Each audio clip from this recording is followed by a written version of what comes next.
You're listening to YAP, Young and Profiting Podcast, a place where you can listen, learn, and profit. Welcome to the show. I'm your host, Hala, and on Young and Profiting Podcast, we investigate a new topic each week and interview some of the brightest minds in the world. My goal is to turn their wisdom into actionable advice that you can use in your everyday life, no matter your age, profession, or industry. There's no fluff on this podcast, and that's on purpose. I'm here to uncover value from my guests by doing the proper research and asking the right questions. If you're new to the show, we've chatted with the likes of ex-FBI agents, real estate moguls, self-made billionaires, CEOs, and best-selling authors. Our subject matter ranges from enhancing productivity, how to gain influence, the art of entrepreneurship, and more. If you're smart and like to continually improve yourself, hit the subscribe button because you'll love it here at Young and Profiting Podcast. Okay, welcome to Young and Profiting Podcast. I'm here with Shanee Moret. Welcome to the show. Thank you so much for inviting me. I haven't seen you in over a year. I know. We met each other at LinkedIn Global in New Jersey briefly. Fun event, I should say. Yeah, it was definitely fun. Yeah, and it was like, it's great to see like how people have grown since then. And it seems like just because of everything that's happened this year, that it was like 5 years ago, but it was only a year ago. That's crazy. I know. Can you imagine that we actually got to meet people face to face last year? It's like you can't even remember those times, it seems like. So before we get started, we're gonna just introduce you to our audience. Everybody on LinkedIn probably knows who you are, but I've got thousands of listeners on my podcast who might not know who you are. So introducing Shanee Moret. Her story is one that emphasizes the idea of overcoming challenges and building a dream life for her and her daughter. Shanee is a first-generation Cuban American, and as a child, she battled and won stage 4 bilateral Wilms tumor cancer. Wow. And her young daughter... You're well read. Oh, yeah. We do our research at Young and Profiting Podcast. And her young daughter, Liv, also battled and won her fight with cancer. Currently, Shanee is the co-founder of Medsnake Media. It's a growth agency that helps healthcare companies increase their influence and revenue. She's also the founder of Growth Media, a company dedicated to help people's businesses grow on LinkedIn. And Shanee is a testament to the power of networking. She's one of the biggest LinkedIn influencers out there right now, nearly 600,000 followers, over 25 million views a month. And she makes me look like a cockroach when it comes to LinkedIn. So welcome to the show, Shanee. Thank you so much. The only thing I will say is, so Liv didn't have cancer. That was actually Courtney's son. But Liv was born preemie. So yeah, she was born 8 weeks early, and then she was in the NICU for a few weeks and stuff. But that was like a lesson in and of itself, because I can't even imagine what my mom went through, you know, seeing me sick. What Liv went through was like a few weeks, and then she was sick for complications due to like being a preemie, but it was nothing compared to like what I went through. So like it's serious respect to all the parents out there that are there for their children that are battling cancer. Oh, no. Well, I'm sorry to hear that. And I'm sorry we had that information. I have to talk with my research team to be careful, especially in the intro. But my bad about that. Like you said, you did have cancer when you were a child. Yeah. And so I actually heard about a story about you, one of your first memories in the hospital, holding a wagon when they told you like to walk. And you didn't want to, and that's when you first realized that, you know, there's suffering in life, right? Yeah. So tell us about, you know, your experiences having cancer as a child, what that taught you, how that shaped your worldview and perspective on life. Well, like it's funny because people ask me that question, and so like you have to understand, through my perspective, I didn't really know what being like living a normal childhood was prior to having cancer. So it's not like I was like 13 or 14 when I was diagnosed. Like I was diagnosed very early, and thank God, right? Because my kidneys were enlarged. So usually if they're not enlarged, they may catch it way too late. And I mean, mine was stage 4, and it was just like, I mean, several times that like they brought in the priest to, baptize me, because they do that in the hospital when they think they are going to not make it and not have a lot of time. So they told my mom a few times that like I wasn't going to have a lot of time, but just like, so for me, it was kind of like normal. for that to be there, you know? So when I look at a hospital, I look at like, I feel like almost comfortable in a hospital just because that's the place for me that like helped heal me and help me get stronger, help me get better. When like a lot of people, adults and like teens, they kind of look at it like a place where like you don't want to go to the hospital. Yeah. So it's like a different perspective. But, I will say this, that I credit a lot of why I survived, obviously to the medical doctors and stuff, but also to my mom, because the doctor that was on my case, the lead doctor, he advised her to not treat me like I was sick. So he like told her to like discipline me like a regular child, because what happens is like they don't, and then a lot of children that are sick may like be very aggressive towards their parents or have like serious temper tantrums that make the treatments a little bit harder for the nurses and stuff like that. So she was like kind of tough on me. Like the Red Wagon story, it was like she wasn't the mom that was like crying. She was the mom that's like, well, if you're not going to walk, I'm going to make you walk, and I'm sure she cried and was like devastated, but she never did it in front of me.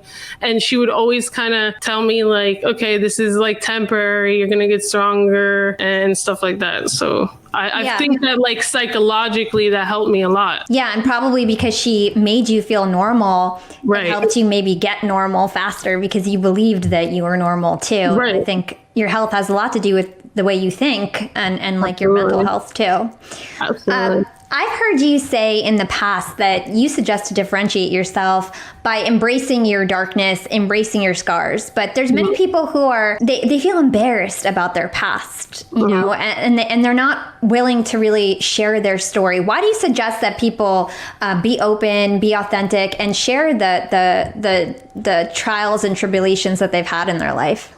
Because it builds trust. So now I will preface that by saying that there is like a fine art of vulnerability. So you want to be vulnerable and share the tough times that you've had, maybe certain circumstances that you could have made better decisions, so on and so forth. But you don't want to be so vulnerable that then that instead of gaining trust and respect, that you gain like sympathy and pity.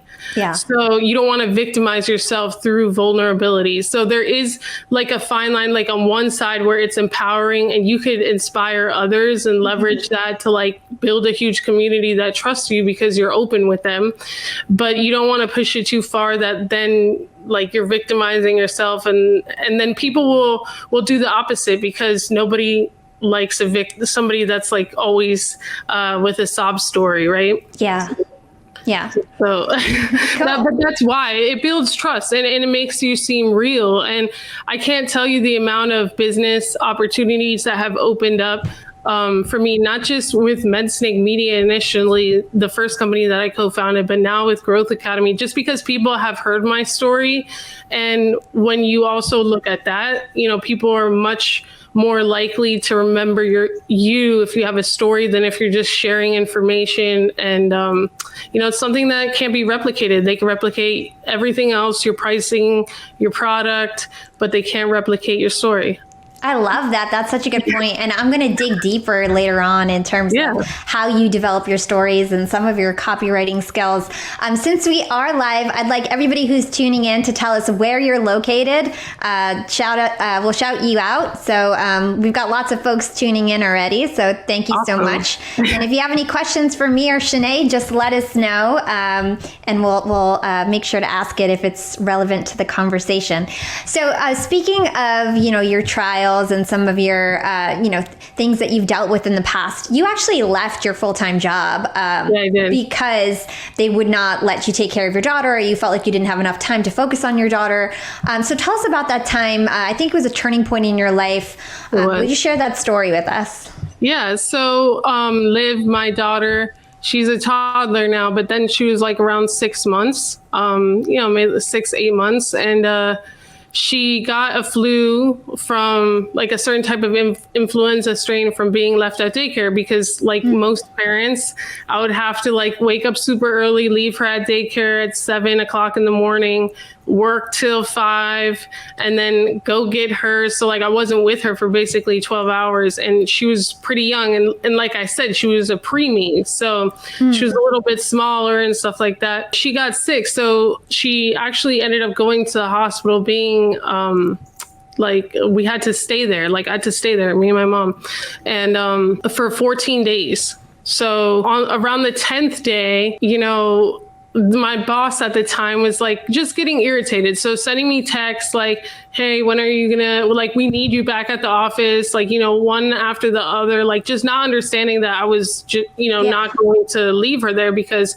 I'm her primary caretaker. I was at the time a single mother, and, you know, and then finally, like around 11 p.m. one night, basically was given like an ultimatum by my boss at the time saying like, find somebody that can stay with her, like, you know, return or like lose your job. So I was like, okay, well, I'm not returning. And, you know, it's crazy. It's almost like inexplicable how I felt in that moment. Like, it's hard to put into words. Like she was like sleeping in her crib with an IV in her hand. You know, it was like a very tough thing. Like they didn't have a bed for me to sleep in the hospital that whole time. So like my mom had left because I'm not going to make my mom sleep in a chair. I was sleeping in a chair for several days. And I was just like, listen, like to myself, I'm tired of like the limitations of my life. You know, I'm tired of not going where I want to go when I want to go. I'm tired of like having to leave her in a daycare for 10 to 12 hours a day. Tired of not having the resources to purchase, not even what I want to purchase, but what I need to purchase. You know, I was making very little money because I had to pay for the daycare. So what are you left with after that? Like after daycare and rent, you're really not left with anything. Daycare, rent, diapers, and food, and that's it. Like I had basically pennies after that. So in that moment, I really thought to myself, because at that company, I was doing like copywriting, and I knew, like I kept hearing of people that were making money online just blogging. So for me at the time, I was thinking more like blogging, and it's amazing how like visions and things change with time, right? So, and for me, just replacing what I was making back then, which was nothing in retrospect, would be enough for me if I could just make that doing what I love from home, because then I could spend more time with her. So long story short, I got on LinkedIn because I had like less than a few $100s in my bank account, like a couple $100s. And I spent like $50 to $100. I can't remember the exact price on this one course that teaches you how to make like $1,000 a month blogging.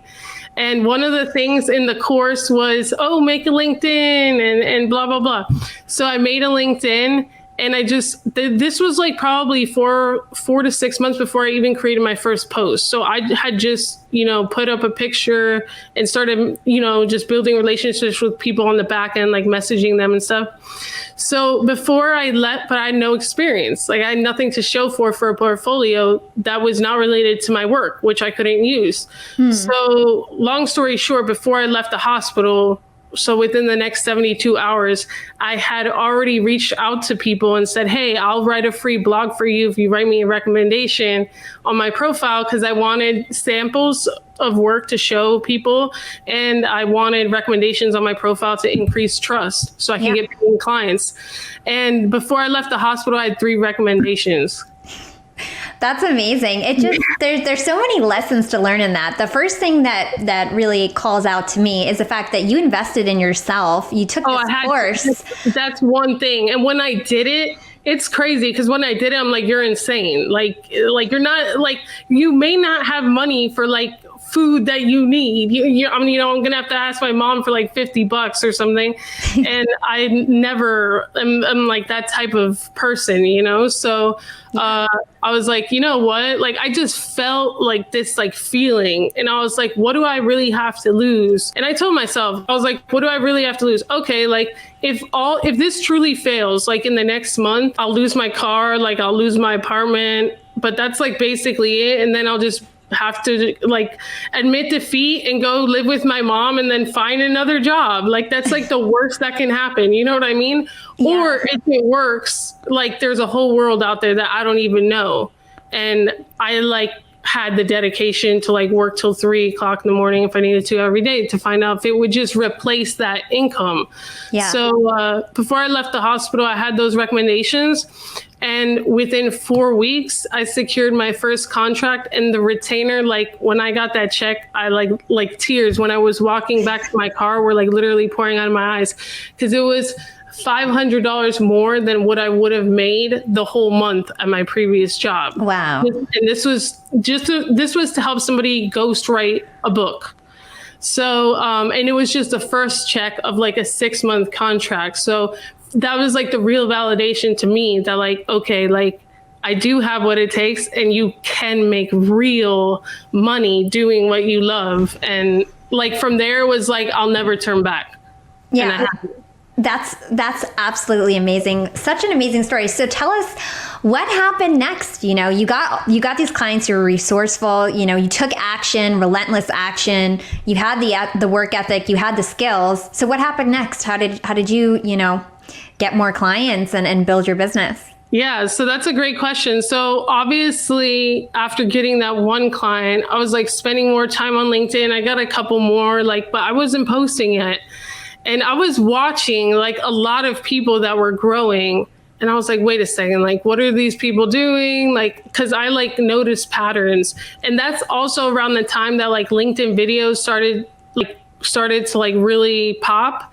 So a lot of people were like, just post your first video or whatever. So I posted my first video in November, late November. It was like around Thanksgiving, like almost 2 years ago of 2018. And yeah, I did really well. And I thought it was a coincidence. And then I just posted my second video the next day and I did really well. So I thought it was a coincidence because the image quality, the sound, it was terrible, but like it was doing well.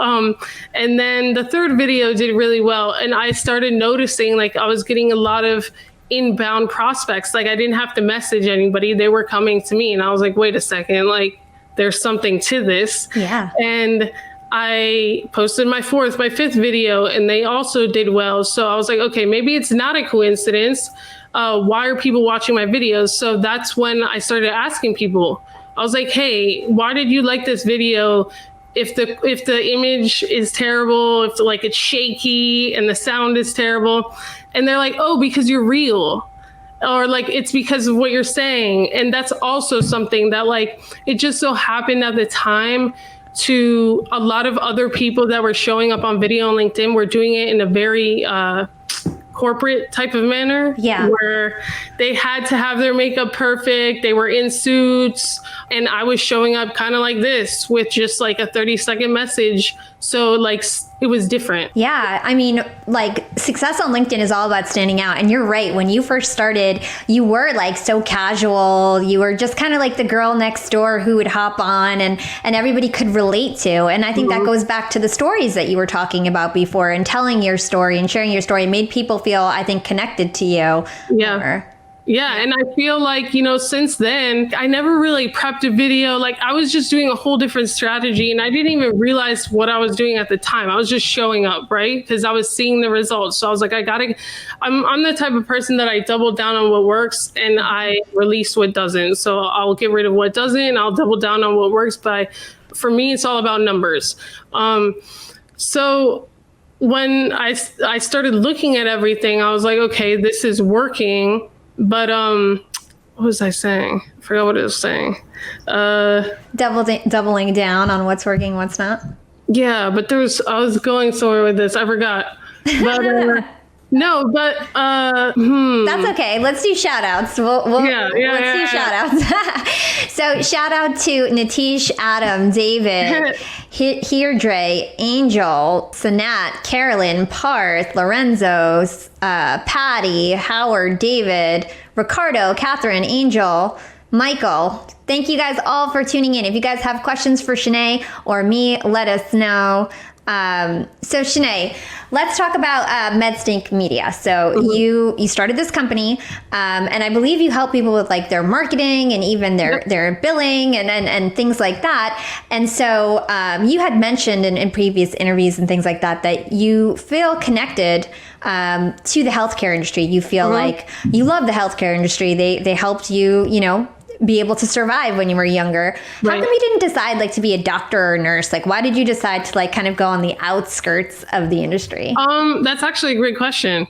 So in college when I started, I was in pre-med and stuff, but I wasn't really like passionate about it.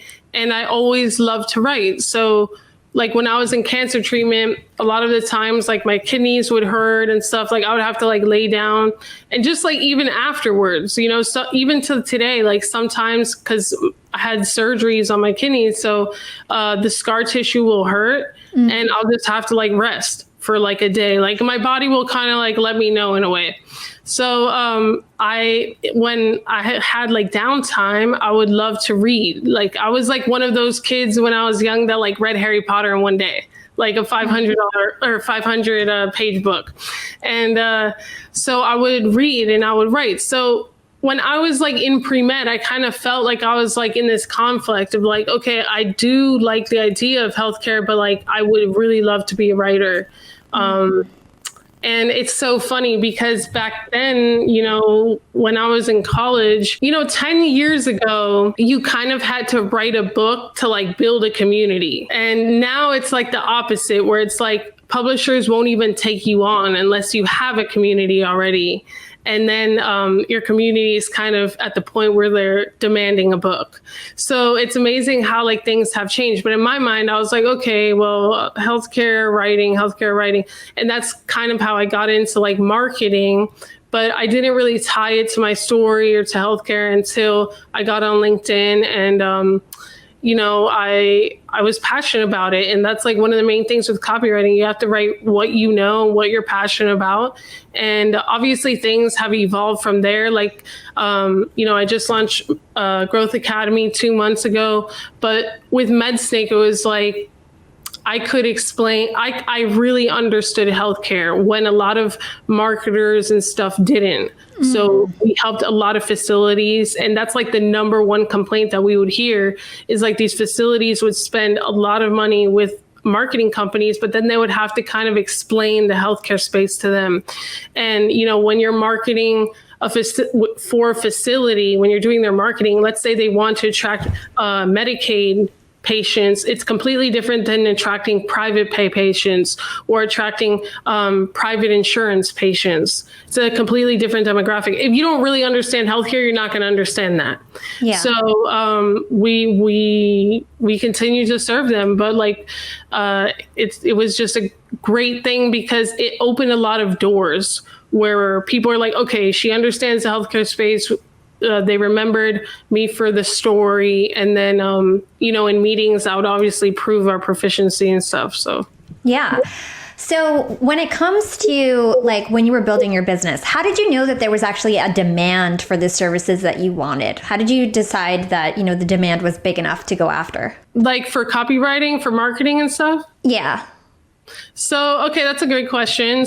It's all about like, I listen to people. And I think that's where I was going in the previous question. Like, how did I build a business, right? Mm-hmm. So when I really started getting consistent with video, especially within the first 30 days, I saw like a huge increase in like the amount of people reaching out to me in like, messages. And I kind of saw how the process would go. And I'm a quick person. So I would immediately, and this is one tip for people, like don't hang out in the DMs. So if somebody's like interested in your product or your service or wanting to learn more, like I don't message back and forth a million times.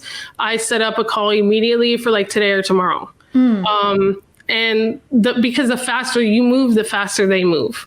So I see a lot of people even trying to close deals in the DMs. And it's like, it's going to take forever. And especially on LinkedIn where the LinkedIn messaging is not like the best, So I saw the demand. And then like when I would get on the phone with them, there was a recurring need in healthcare where a lot of them had no idea how to even approach marketing, where a lot of them, they just really wanted to build an organic brand rather than to pour money into ads and stuff, because a lot of these startups fail because of their marketing misspent. So they wanted to go lean, and they were thinking long term. So a lot of that had to do with, video content, copywriting, and just fulfilling their needs. It was really like a custom kind of thing, but it would all kind of be the same. We noticed that pattern very early on.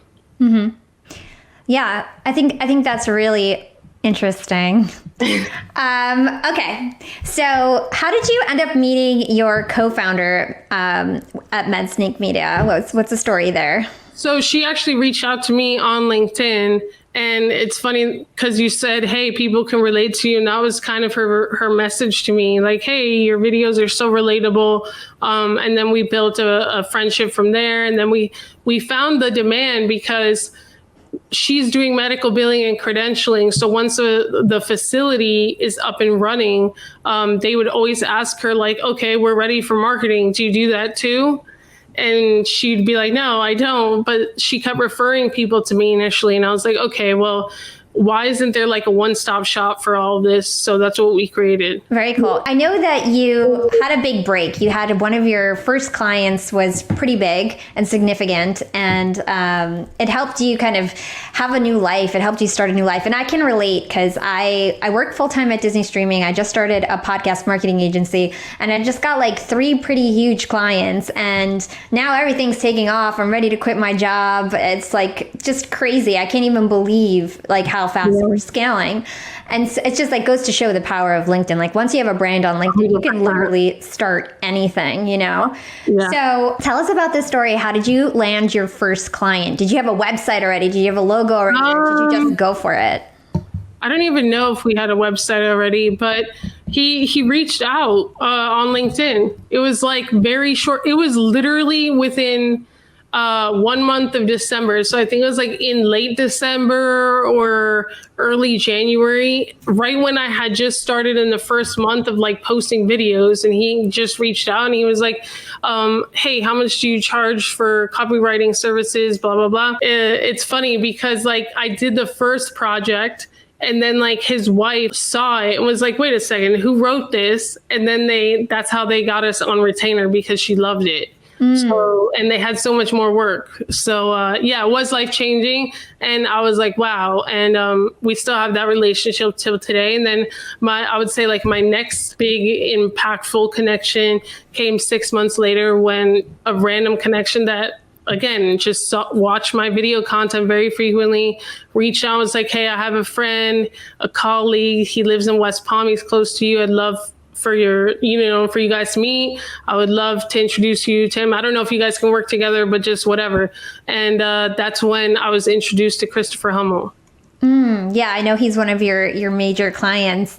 Yeah, he's like my mentor now, I would say, more than anything. Yeah, that's amazing. And it just goes to show, like, for me too, like, I didn't have a website. It's more important to just get the clients, show them what you could do, prove to them through actual work or past experience. You don't need to have everything ready and perfect. Just get started and start to get clients. I think people are always so afraid to do that. Yeah, I don't know why a lot of people spend way too much. Like, branding is not brand. I always say that. Like, you can have the best logo, and I'll give you a great example. So look at Quibi. Quibi, just like they said that they're like calling it quits or whatever. They had like the best team. It's like, I guess they try to compete with like Netflix or something, but they got like billions of dollars in investment. They had like the top talent. They had all the branding. They had blah, blah, blah. They even they launched with like 100,000 subscribers that they had. And 93% of the subscribers dropped off after the first month. Wow. And I mean, so you could have the best talent, you could have the best branding, you could have the best this, but their marketing strategy was antiquated. They went after like high ticket celebrities to do like commercials and Super Bowl ads and stuff like that. And when they should have been doing stuff like to get influencers with 1 million followers and stuff on TikTok, because they were trying to reach like the 18 to 35 market. So it just goes to show, like, you could have the best of everything, but if you're not if you're not like adapting and if you're not like super hyper focused on your customer, like you could fail. Yeah, totally. And I think sometimes when your back is against the wall, and you have to be resourceful, that's when people get the most creative and actually, grow an organic community, because they're I didn't have an option. Yeah, and that's one thing. That's a blessing in disguise for us. It's like when we launched Medsnake, I didn't have an option to spend like thousands in Facebook ads. Like I didn't have any of that. So I was forced to create an organic brand. And that's like the best decision that I could have made and been consistent with, because like if you have an organic brand, you could always like add in paid advertising, but it's very difficult to sustain something with only paid ads. Totally. Long term, an organic brand the trust is just, you can't beat it. Yeah, people think that paid ads are the way to go, but you're not retaining anything. You're just going to have to keep paying and paying and paying and paying. So it's really important to grow that organic community. Mm-hmm. So you mentioned earlier that when you first started on LinkedIn, you actually invested $100 into a LinkedIn course, $100 that you didn't have. If you were giving somebody guidance today in terms of how to start their organic LinkedIn community, what would you say? I would say find somebody that has done what you want to do and learn from them and apply what they teach, because like the learning curve is just going to be cut in half or cut 30%. Like the things that I had to like slip up on and the tests I had to run along the way. And that's really where, again, demand. I listened to people. Why I launched Growth Academy around like, I would say like March of this year, I started getting a ton of messages every single week. Like, hey, do you have a course? Do you have this? Do you have a program where I could learn how to do what you did? Mm-hmm. I'm like, no, like, I was like, okay, that's kind of like coincidence, like blah, blah, blah. Then like in April, especially as like the corona whole, like, the pandemic was like really getting serious, I was getting probably like 50 to 100 messages a week. And I was like, okay, like, I mean, the people need this. So that's why I did that, because I was like, okay, there's definitely a need, and people need to learn. Like I could cut their learning curve in half. So yeah. So you have a course available, or do you offer consulting for that? It's more than a course. So, and that's another thing. When I did the research, people buy courses, but what's a course? Like you really watch videos and stuff, and like who's going to be there telling you to apply it? Who's going to be there telling you to tweak this, tweak that? So when people join Growth Academy, they not only get the course, which has over 40 videos, but they get live weekly trainings from me and from Chris. And if they can't make the live trainings, then they get the recordings. They also get to join a private community in Slack where like we track their growth and we give them tips every day and stuff like that. And they get to network with all the other members. Right now we have a Spanish group and an English group. We have, that's awesome, and very creative. So we have a question from Adam Posner. He says, what about the copy and paste posts and I don't know what MLM stands for, but I guess he's saying engagement pods. Like, I guess he's saying, why post the same things over and over again? What's your strategy around that? So it depends on the post. So for me, like the connection post is not really for me, more for other people to connect. And if that works, then it works. Like people have gotten jobs from it. They've like messaged me like, hey, Shanee, I grew like 500 connections this week and I haven't grown that in like, months. And if it helps the people, and obviously it's not being shut down by LinkedIn, then I think that there's a reason for it. I think that they obviously want other people to grow as well. Yeah, totally. I mean, you have to think like they want more people on the platform. So they definitely want posts that endorse more people to stay on the platform. Yeah, completely. And you know what? In terms of the engagement pod, I think that there's lots of engagement pod communities out there that are actually real communities. I think there's a lot of like hate out there in terms of the engagement pods, but honestly, there's a lot of communities out there where people actually are friends with each other, they care about each other, and they want to actually see each other's posts. And when you become an influencer, you start to lose sight of your friends' posts. And it's actually very helpful to have a chat with everybody's posts in one place where you can keep in touch with the people you actually care about.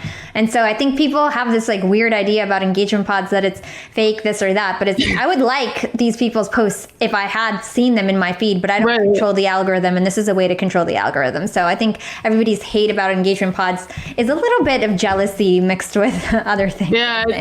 All I'll say is like it's easy to critique. Yeah. Like, I mean, everyone's always going to have something to say, but like I said, at the end of the day, if LinkedIn wasn't for it, they would shut down the post. Yeah. So what would you say is your secret sauce when it comes to your growth on LinkedIn? Because like we said, all of a sudden you had this huge, actually, we were talking offline when we were talking about this. So let's talk about your tipping point. So when we met at LinkedIn Global, that was in 2018, me and you had like the same amount of followers, right? And here I am, like only doubled my growth, and you've like 10x'd your growth. So what would you say was the tipping point? Like when did you start noticing like, oh my God, like things are just escalating quickly? Because there's really not that many people who have over 30,000, let alone 600,000 followers on LinkedIn. How did you get to that point? So it's crazy because last September I did have like at LinkedIn Global event, like 30,000 followers, something like that. And then I stayed consistent. So I started posting more. Again, I would double down on what was working in terms of like what my audience wanted. Like I'm super hyper focused on my audience. So if my audience is going to gain benefit from a certain type of post, like that's what I'm going to post. I'm thinking about like less of myself and more about what people want. So, and I determine that through numbers. Like I don't let like my like personal perspective kind of like be like, oh, well, this post should have done amazing, but it got no engagement. Well, that's because people couldn't relate to it. When people relate to a post, it gets high engagement. Yeah. So like, it just like, I kept doing that. I kept staying consistent. And then in January, I would say like late January of this year is when I really had my tipping point, where that Gen Z post that I wrote, it just like, I didn't even expect, I thought it was just going to be another post. You just never know what's going to go viral. And it went like super viral. Like it got like over like 240,000 likes, over like 12 million views. So then through that month, but there's like a secret to that. So through that month, I grew a lot. And it's not like I like let my foot off the pedal because one post went viral. Like what's one post? I posted more and I really took advantage of the momentum. And then I had another post that went viral, but somebody on LinkedIn took a screenshot of the post that I had no idea who they were, and they posted it on Facebook. And then it also went viral on Facebook. And it got like, it got 150,000 shares on Facebook. And like, it was crazy. People were like messaging me and they were like, hey, I saw you on Facebook. And I'm like, Facebook? Like, I'm never even on Facebook. And then after like the 10th message that day, I was like, can you like tell me where you saw me on Facebook, to some random person? And they're like, yeah, I'll share the post with you. And it was just a girl who took a screenshot and she was like, hey, I saw this on LinkedIn and I had to share it. And it like blew up.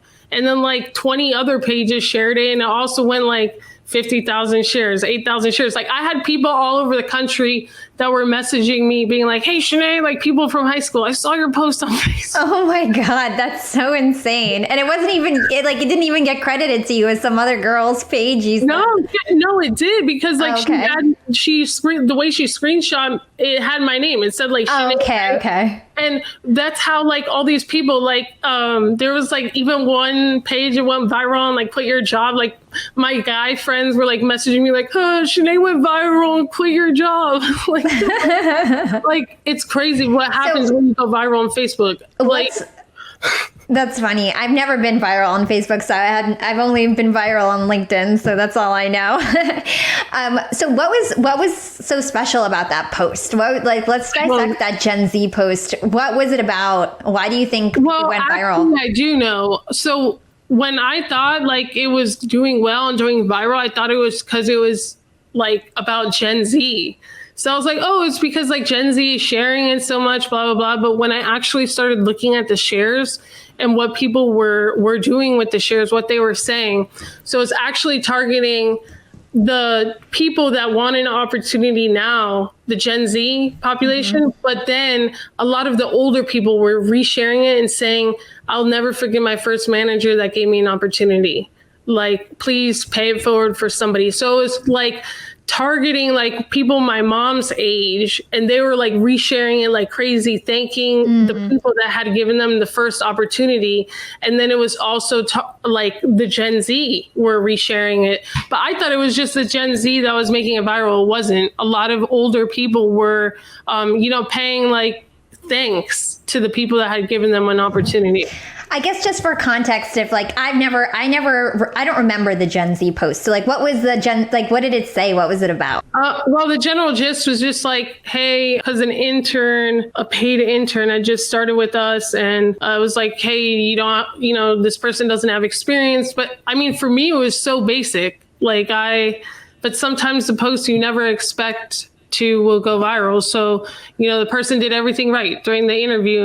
And I believe like if somebody does something right during the interview, even if they don't have a lot of experience, it doesn't mean that they can't be effective. And I always say that, like, when people come to me and they're like, oh, I have 10 years of experience, what does that mean? If like you can't translate what you've done in those 10 years to be effective, then it's just like how long you've been doing it, not what you've done within that amount of time. Totally. So, that's kind of how the post is like what it talks about. And then it just says like, give somebody a chance. Leaders create leaders, and it like blew up. And then that's it.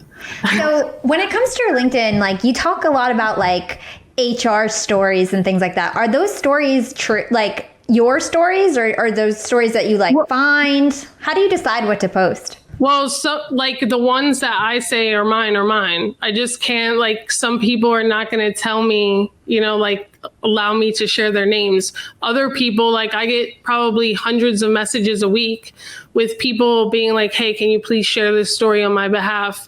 Obviously, they don't want to be tagged because they're going to get fired or whatever. You know what I mean? But yeah, I could have a whole blog with like people being like, hey, Shanee, this happened to me at work today. Can you please share this story? Or like, hey, I was shut down for the 4th time for my dream job. And they'll get into really what happened. Yeah. And so. It's interesting. And so what I guess the moral of the story that I want to tell here is that you actually don't need to have your own interesting stories. Like if you want to be a content creator, especially on social media and things like that, you can find other people's stories and people will relate to them, and you can put your own perspective on that story or your call to action or whatever like points that you want to point out. But it's that story that gets people talking and connecting and sharing. Like people love to hear a good story. Yeah, they do. I mean, listen, it's how our brains are wired. So that's one thing that I've also done differently is I've shared a ton of stories. Like, the one that went viral on Facebook was from a friend that like his boss was being a jerk just because he was late to work. Something so simple, but something that a lot of people can relate to. So it has to be relatable, and it has to be just, obviously there's a science to copywriting, and that's a different discussion in and of itself. But basically, if you position something as a story, it's going to be more likely to be remembered. People are going to connect with it more, which means they're going to connect with you more, and they'll forget information a lot more quickly. Yeah. So I noticed that like a lot of the influencers like who are really huge on LinkedIn, like you, Oleg, Bridget, everybody's talking about like a lot of HR and recruitment content. Do you think that LinkedIn favors that type of content? I don't think that LinkedIn favors that type of content. I think it's obviously like supply and demand, right? So if there's millions of people that are laid off, then when you talk about getting laid off or you give them tips to find a job, they're going to like the post. Yeah. You know what I mean? Like, it's just, again, it's less thinking about what you want to create and what your brand is about and relating it to like what people need. And people are like, why does inspiration do so well on LinkedIn? Well, people are having a hard time. they're isolated in their homes, away from their family. And a lot of them don't have a job anymore and don't have benefits coming in either. So, reading a post, like I've had people saying, like, basically your posts have saved my life during the pandemic. People now more than ever need positivity. Yeah, I totally agree. And I can totally relate. And especially on LinkedIn, people on LinkedIn are really into like self-improvement and bettering themselves. Exactly. And that's why that kind of content always works. So in terms of writing a story, you obviously are super talented when it comes to getting things to go viral, getting people to actually connect with your stories. So is there like a certain framework or recipe or formula that you have when it comes to creating a good story? I mean, I wouldn't say that I am like amazing at going viral. You just need like a few posts to go viral. I will say that my consistency, like your consistency can lead to your virality. So when you look at like the data, like a lot of posts and a lot of people, like somebody may be posting 30 posts a month and I'm probably posting 300. So it's just a matter of time. Like I'm increasing the probability of my posts going viral. So that's another thing. Like people, like they don't break down metrics. They don't know how to break down numbers correctly. And it's like, if you want to post once a day or once every week, that's fine. But don't expect like your percentage of going viral to increase. Like the more you post and the more you get engagement, the algorithm is going to favor one of your posts to go viral. Like it's numbers. Yeah, that's pretty eye-opening for me because I post like 1 or 2 times a day and I think that's consistent. How many times a day are you posting? Well, it's like also a compound effect. So like in the beginning, you can post once a day and then like maybe after 3 months, rev it up. And after 9 months, rev it up. But like I've never stayed complacent. That's like another thing. Like I always try and test different things to see what works better. Now I'm posting probably like 4 or 5 times a day, depending on the day. I'm going live a lot more because, people love when you go live. It's like, you're the realest thing that you can get. It's an unfiltered form of content creation. So yeah, people love when you go. I get so much engagement if I just go by myself and I'm just like, ask me any question, I'm here. And like, people love that. You could tell somebody these things and then they won't do it. And then they're like, why am I not growing? And it's like, well, you haven't applied anything that works. Yeah, totally. So we have a question here. All right. From Brenda. Does going viral result in income from LinkedIn? Absolutely. And it's mostly from leads. It's not like YouTube where they're going to pay us. Yeah. Like you're not like monetizing it, but I mean, again, it's numbers. So if you get a post that is seen by 12 million people, even if like 0.01% of those people are your, quality type of, quality prospects, like if you message them in a certain amount of time, like reply to them and stuff, and you're hyper aware of like who's looking at your profile and just stuff like that, and you could close the deal through a phone call and stuff, then absolutely. Obviously, everybody's skills on the phone and back end development are completely different. That's another thing. Like you have to, like I said prior, you have to really take it off of LinkedIn, and that's where like sales and those type of skills come in. Awesome. Well, if anybody has any more questions, please feel free to comment in the chat. Would love to hear what you guys want to ask. I know it's like boring. I don't have a secret formula. Like my secret formula is just like consistency and like just doubling down on what works. Like I don't think that's boring at all. I think that's real advice. You suggest like keep doing what works. Like, look at you. You're not even in the HR space, right? So right. This is a lesson from your book I need to take. You're not even in the HR space, but you're building your business by putting out posts that are related to the HR space because they blow up on LinkedIn and they bring you visibility. And like the text post could be HR, right? But like when I go live, it's completely different topics. It's more like business focused and entrepreneur focused. Another thing is like, it's again about numbers. If you're able to attract 100,000 people to your profile every month, or 50,000 or 5,000 or whatever, no matter what you're posting, if your profile is optimized correctly for your target audience, they're going to reach out and at least be curious as to how you can help them. But without consistency, without being in their feed every single day and building that trust and being someone that they remember, it's very difficult for them to reach out. Yeah. So, you've grown your following so much on LinkedIn. You've got over 600,000 followers. You've got a growing business, Medsnake Media. You've got several businesses, in fact. So what's next for you? Do you have any big moves? So moving into 2021, more my focus will be in Growth Academy. And, we've reached over 30 countries already.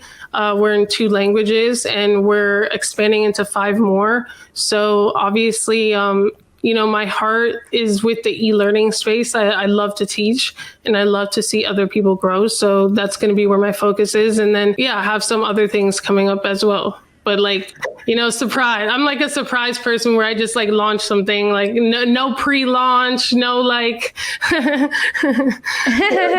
just going to go with it. Yeah, I'm just like, hey guys, I have this. I did this. And they're like, what? And the last question I ask all my guests is, what is your secret to profiting in life? My secret, exceeding expectations. Because when you are excellent at whatever, you could have one chance with one customer.